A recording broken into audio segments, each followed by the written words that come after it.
নবীজি বলছেন, যখন দেখা যাবে সমাজের সবচেয়ে দরিদ্র শ্রেণীর মানুষ, স্যান্ডেল কেনার টাকা ছিল না, কাপড় পরার টাকা ছিল না, এই শ্রেণীর মানুষ রাখাল মানে গরু ছাগল চড়াতো, এই শ্রেণীর মানুষ উঁচু উঁচু অট্টালিকা নির্মাণের প্রতিযোগিতা করবে।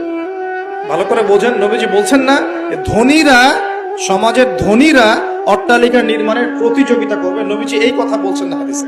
নবীজি বলছেন সবচেয়ে দরিদ্র শ্রেণীর মানুষ, রাখাল শ্রেণীর মানুষ, স্যান্ডেল নাই, গায়ে জামা নাই, এরা উঁচু উঁচু অট্টালিকা নির্মাণের প্রতিযোগিতা করবে। করছে কিনা?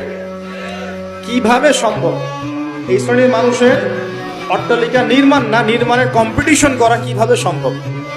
এক, সুদের মধ্য দিয়ে; দুই, করাপশন দুর্নীতির মধ্য দিয়ে; তিন, অন্যের সম্পদ আত্মসাৎ করার মতো। এই সমস্যাগুলো চলছে কিনা সমাজে? এরাই যখন 10-20 তলা বিল্ডিং উঠাবে তখন তো আর মানুষকে মানুষই মনে করবে না। বুঝতে পারছেন না মনে হয়? এদের তো কোনো পড়াশোনা নাই, কোনো ব্যক্তিত্ব নাই, কোনো দিনই এলেম নাই, রুচিবোধ নাই, কালচার না, সামাজিক না, এর তো মানে অসামাজিক।